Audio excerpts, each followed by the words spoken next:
అందరికీ సలాం నమస్కారం. పై న్యూస్ ఇమానియాకు స్వాగతం. నేను రిజ్వాన్ మొహమ్మద్ ముస్తఫా రిజ్వాన్. అయితే ముఖ్యాంశం ఏమున్నదంటే, తాండూరులో ఎన్ని పార్టీల వారు మరి ఆ పార్టీల వారి పర్ఫార్మెన్స్, మరి ఇండిపెండెంట్గా నిలబడిన వాళ్ళ పర్ఫార్మెన్స్, మరి అదేవిధంగా ఎన్నికల అధికారుల పర్ఫార్మెన్స్, మరి పోలీసు వాళ్ళు ఏ విధంగా తమ విధులను నిర్వర్తించారో దాని గురించిన అనాలిటిక్స్. అయితే ముఖ్యంగా మనం చెప్పుకోవాలంటే, తాండూరులో ఇప్పుడు మున్సిపల్ ఎన్నికలు ముగిశాయి. అదేవిధంగా మరి చైర్మన్, వైస్ చైర్మన్ కూడా ఎన్నికైపోయినారు. ఈరోజు రేపు వాళ్ళు ముహూర్తం ఖరారు చేసుకొని మరి అక్కడ వాళ్ళు వాళ్ళ సీట్లపై కూర్చొని వాళ్ళు తమ పనులు చేస్తారు. అది సరే. అయితే ఈ ఎన్నికలలో ఏ ఏ పార్టీల వాళ్ళ గ్రాఫ్ ఏ విధంగా ఉందో మనం తెలుసుకోవాలంటే, ముఖ్యంగా అధికార పార్టీ చైర్మన్ పీఠాన్ని కైవసం చేసుకుంది, వైస్ చైర్మన్ కూడా కైవసం చేసుకున్నారు. మంచి మెజారిటీ వచ్చింది. అంటే మెజారిటీ అంటే కేవలం మ్యాజిక్ ఫిగర్కు ఒకే ఒక్క ఓటు ఎక్కువ. అయితే ఈ పర్ఫార్మెన్స్ ఎలా ఉందంటే, మన తాండూరులో కాంగ్రెస్, బీఆర్ఎస్, బీజేపీ, ఎంఐఎం ఈ విధంగా చిన్న చితక పార్టీల వాళ్ళు కూడా గ్లాసు గుర్తు ఏదైతే ఉందో పవన్ కళ్యాణ్ది, వాళ్ళు కూడా ఇలా నిలబడడం జరిగింది. ఇండిపెండెంట్గా కూడా నిలబడడం జరిగింది. అయితే ముఖ్యంగా అన్ని పార్టీల వాళ్ళు మరి ఇండిపెండెంట్లు కూడా చాలా చాలా కష్టపడ్డారు. మంచి పర్ఫార్మెన్స్నే చూపించారు. అయితే గెలిచేది ఎవరో ఒకరే ఉంటారు, ఒక వార్డు నుంచి ఒకరే గెలుస్తారు. అయితే కానీ కష్టపడడం, మరి వాళ్ళు పర్ఫార్మెన్స్ చాలా గట్టి పర్ఫార్మెన్స్ ఇచ్చారు, మంచిగా పోటీ ఇచ్చారు. ఈ విధంగా వాళ్ళ పర్ఫార్మెన్స్ నిరూపించుకున్నారు. అయితే కాంగ్రెస్ పార్టీ మ్యాజిక్ ఫిగర్కు కేవలం ఒకే ఒక్క ఓటు ముందు. అయితే దీనితో మనము ఏ విధంగా వాళ్ళ గ్రాఫ్ను మనము లెక్క కట్టొచ్చు అంటే, కేవలం ఒకే ఒకటి అన్నప్పుడు అది సమవుజ్జీలుగా ఉన్నారని చెప్పవచ్చు వేరే వాళ్లకు. అయితే గ్రాఫ్ అంటే ఇది ఇది బలుపు కాదు, ఇది వాపు అని వాళ్ళు అనుకోవాలి. మరి అదేవిధంగా ఈ గ్రాఫ్ ఏదైతే ఉందో దాన్ని కాంగ్రెస్ పార్టీ వాళ్ళు పెంచుకోవాల్సిన టైం ఇది. వాళ్ళు దీని గురించి ఆలోచించి మరి ఏ విధంగా వాళ్ళ గ్రాఫ్ను పెంచుకోవాలో వాళ్ళు ఆలోచించుకోవాల్సిన టైం ఇది. మంచి ఐడియాలు చేసుకోవాల్సిన టైం. ఎందుకంటే యాక్చువల్గా ఎప్పుడైతే ఇంతకు ముందు బీఆర్ఎస్ గెలిచి ఎమ్మెల్యే అయినరు కాదు, ఇంతకు ముందు కాంగ్రెస్ పార్టీ నుండి రోహిత్ రెడ్డి గెలిచి ఆ తర్వాత బీఆర్ఎస్లోకి పోవడంతో కాంగ్రెస్ పార్టీ పూర్తిగా నైరాశ్యంలో మునిగిపోయింది. ఎటు పాలుపోలేదు. అయినా కానీ వాళ్ళు ధైర్యంతో ఒక క్రింది స్థాయి నుంచి కార్యకర్తలందరూ ధైర్యాన్ని కూడగట్టుకొని, అంటే వాళ్ళ దగ్గర ఆక్సిజన్ సిలిండర్స్ కూడా అప్పుడు లేవని చెప్పుకోవచ్చు. ఆ సమయంలోనే వాళ్ళు గట్టి నిర్ణయంతో వాళ్ళు ఆక్సిజన్ లేకపోయినా నోటితో ఫూ ఫూ ఫూ అని ఊదుతూ కాంగ్రెస్ పార్టీని బ్రతికించుకుంటూ వస్తూ మరి అధిష్టానం వాళ్లకు తెచ్చి ఇదిగో ఈ అభ్యర్థిని మీకు అప్పగిస్తున్నామని చెప్పి బుయ్యని మనోహర్ రెడ్డి గారిని వాళ్ళకు అప్పగిస్తే వాళ్ళు భుజాలపై ఎత్తుకొని ఒకే ఒక్క నెలలో ఎమ్మెల్యేని చేయడం జరిగింది. దీంతో వాళ్ళ గ్రాఫ్ అమాంతం పెరిగిపోయింది. కానీ ఆ గ్రాఫ్ మనము సర్పంచ్ ఎన్నికలలో చూసినట్లయితే 25 సర్పంచులు ఏకగ్రీవమైనారని చెప్పినారు. దాంతో గ్రాఫ్ ఇంకా కొంత పెరిగిందని చెప్పుకోవచ్చు. ఆ తర్వాత ఎన్నికల ఫలితాలు చూస్తే మాత్రం అది భిన్నంగా వచ్చినాయి, చాలా భిన్నంగా వచ్చినాయి. మరి ఈ మున్సిపల్ ఎన్నికల్లో కూడా చాలా భిన్నంగానే వచ్చినాయి. అంటే ఏదో ఒక పూర్తి మెజారిటీ వచ్చినా కానీ ఇంకా మెడపై కత్తి వేలాడుతూనే ఉందని చెప్పుకోవచ్చు. కనుక కాంగ్రెస్ శ్రేణుల అందరూ దీన్ని గమనించాలి. గమనించి ఏ విధంగా ముందుకు సాగాలో వాళ్ళు తెలుసుకోవాలి. అలాగే బీఆర్ఎస్ విషయానికి వస్తే, మాజీ ఎమ్మెల్యే రోహిత్ రెడ్డి, అది నేను ఎక్కడ చూసినా పై న్యూస్ తరఫున మేము చూసినప్పుడు చాలా క్రేజ్ ఉంది. రోహిత్ రెడ్డికి. యూత్లో కానివ్వండి, పల్లెటూళ్ళలో ఎక్కడైనా కానీ మంచి ఫాలోయింగ్ ఉంది, మా చారిస్మా ఉంది, మరి మంచి క్రేజ్ ఉంది. కానీ ఆ క్రేజ్తోనే, ఆ పేరుతోనే తాము కూడా అభ్యర్థులు గెలుస్తామనుకోవడం మాత్రం తప్పని ఇప్పుడు నిరూపణ అయింది. అంటే అభ్యర్థులు ఎవరైతే ఉన్నారో వాళ్ళు తమ టాలెంట్ను కూడా నిరూపించుకోవాల్సిన అవసరం ఉంటుంది. కేవలం ఒకరి చారిస్మాతో, ఒకరి క్రేజ్తోనే మనం దాన్ని క్యాష్ చేసుకుందాం, ఓట్లు రాలుతాయనుకోవడం తప్పని ఇప్పుడు తెలిసిపోయింది. కనుక ఇప్పుడు మీరు దాన్ని కూడా గమనించి మరి బీఆర్ఎస్ శ్రేణులు కూడా ముందుకు సాగాలి. ఇకపోతే మూడో స్థానంలో ఉన్న బీజేపీ ఇంతకు ముందు 6-7 కౌన్సిలర్లు గెలిచిండ్రు. అయితే ఈసారి మాత్రం కేవలం 3 మాత్రమే గెలిచినట్లు మనకు తెలుస్తుంది. అయితే ఇక్కడ మనము నాగరం మల్లేశం వాళ్ళ తండ్రి గారు ఒకప్పుడు మా తాండూరు మున్సిపాలిటీకి చైర్మన్.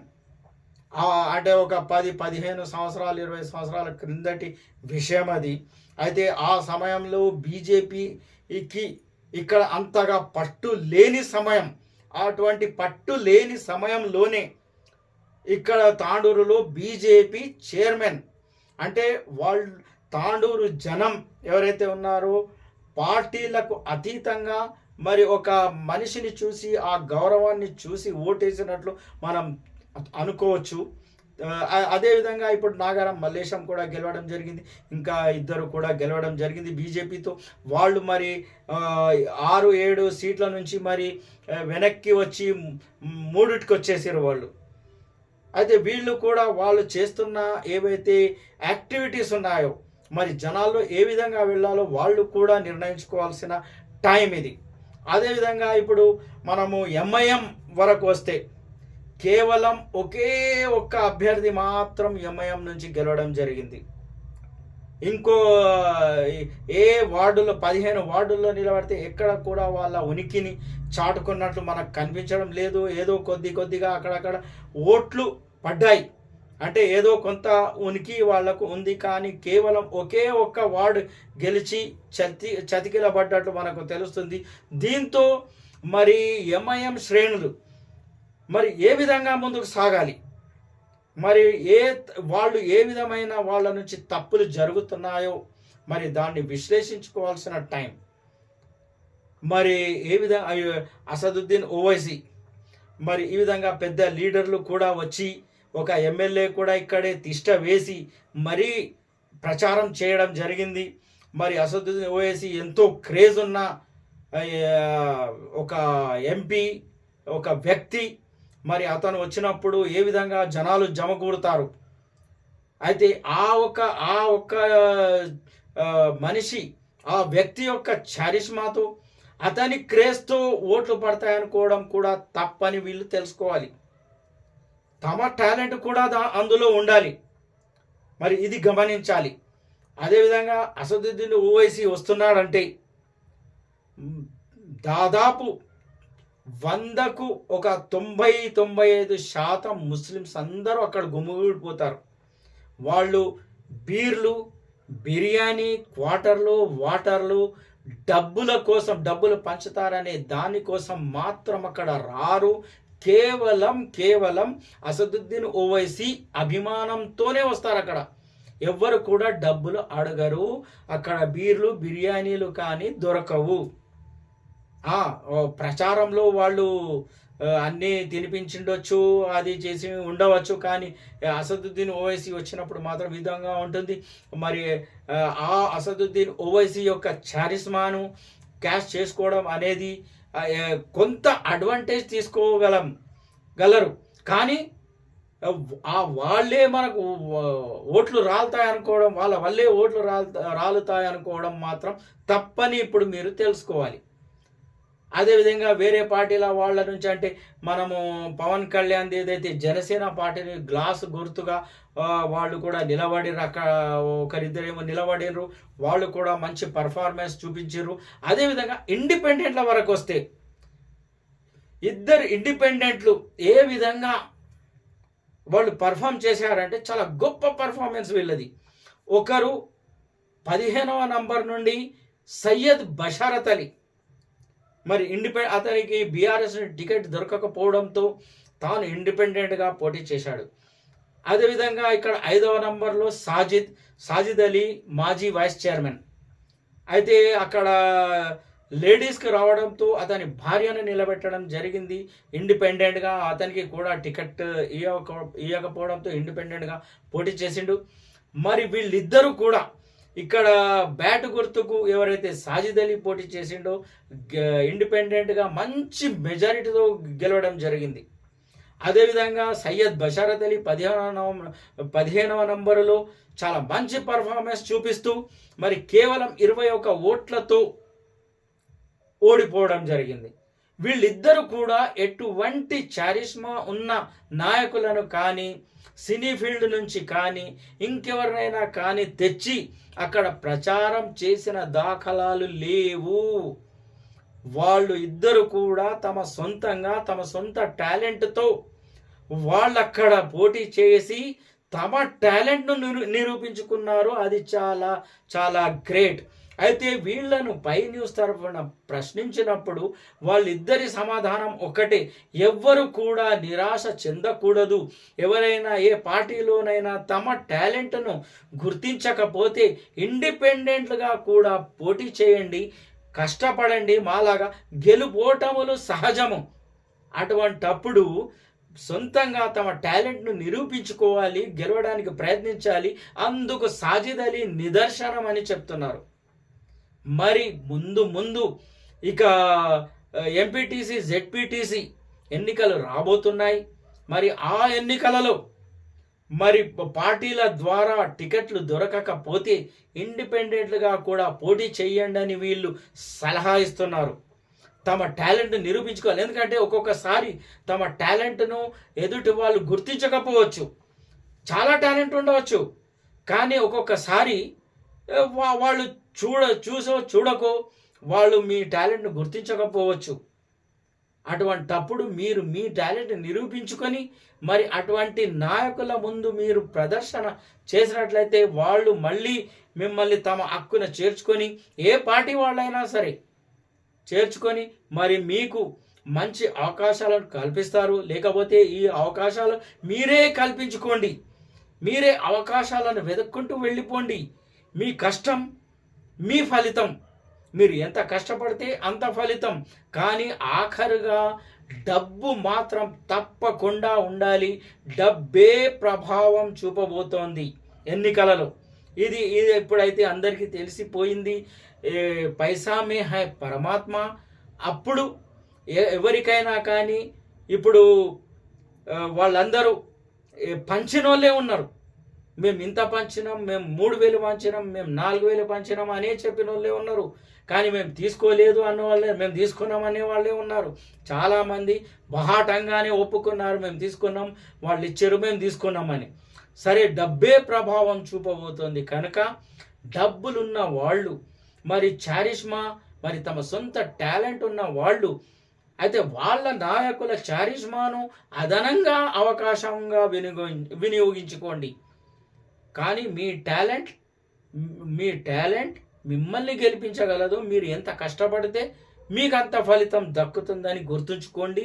మరి ఆల్ ద బెస్ట్.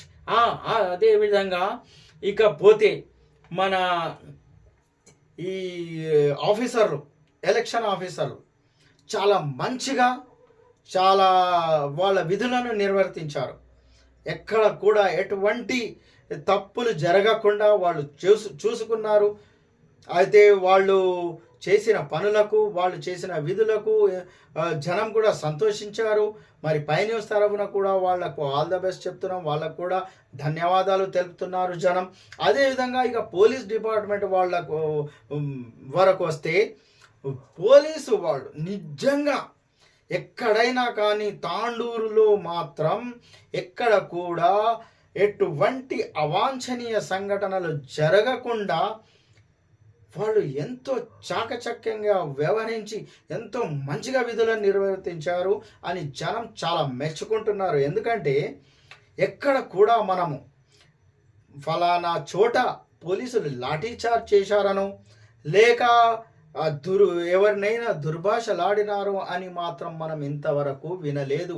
అక్కడక్కడ కొన్ని ఒకటి రెండు చెదురుముదురు సంఘటనలు తప్ప అది కార్యకర్తలే, కానీ పోలీసులు మాత్రం తమ లాఠీలకు పని చెప్పనే లేదని చెప్పవచ్చు. వాళ్ళు ఎవరికి ఒక దెబ్బ కొట్టినట్లు కానీ లేక దుర్భాషలాడినట్లు కానీ ఎక్కడ పై న్యూస్ కంట పడలేదు, వినలేము కూడా. అయితే ఈ విధంగా ఇంత మంచిగా పోలీసు వాళ్ళు మంచి విధులను, చాలా మంచి పర్ఫార్మెన్స్ను చూపించారు. దీనికి తాండూరు జనం అందరూ హర్షం వ్యక్తం చేస్తున్నారు. ఇదే విధంగా పార్టీల వాళ్ళు కూడా ఏదైతే పోలింగ్ సమయంలో కానివ్వండి, కౌంటింగ్ సమయంలో కానీ ఎవరికైనా కానీ టెన్షన్ ఉంటుంది, తాము గెలవాలి అని. అయితే ఇటువంటి గెలవాలనే సమయంలోనే ఒక్కొక్కసారి కొన్ని చెదురుముదురు సంఘటనలు జరుగుతూ ఉంటాయి. ఒకళ్ళపై ఒకళ్ళు తిట్టుకోవడము, దుర్భాషలాడడం ఇలా జరుగుతుంటుంది, కామన్ విషయము. ఆ తర్వాత మళ్ళీ మామూలుగానే ఉంటుంది. మరి పార్టీల వాళ్ళు కూడా పెళ్ళిళ్ళు, పేరెంటాలు, దానికి దీనికి బర్త్డేలకు వెళ్తూనే ఉంటారు, దావతులు తింటూనే ఉంటారు. కనుక దీన్ని పట్టించుకోవాల్సిన అవసరం లేదు. అయితే పార్టీలు, మరి కులాలు, మతాలు, వర్గాలు ఇవన్నీ ఒక వైపు ఒక మూలన కట్టి పడేసినట్లే మనకు తెలుస్తుంది. కేవలం ఇక్కడ అందరూ ఇప్పుడు మానవత్వంతో ముందుకు సాగుతున్నట్లు మనకు తెలుస్తుంది. మరి ఈ విధంగానే ముందుకు సాగాలి. పోలీసు వాళ్ళు కూడా ఇంతే మంచిగా వాళ్ళు విధులను నిర్వర్తించాలి. మరి ఎన్నికల అధికారులు కూడా ఈ విధంగానే ఇంకా మంచి ఐడియాలతో ఇంకా మంచిగా విధులు నిర్వర్తించాలి. మరి ఓటర్లు కూడా, లీడర్లు, ఆశావాహులైన లీడర్లు కానివ్వండి, లీడర్లైన వాళ్ళు కూడా కానివ్వండి, జనాలతో కలిసి మెలిసి ఈ విధంగా ముందుకు సాగాలని పై న్యూస్ తరఫున విజ్ఞప్తి చేస్తున్నాం.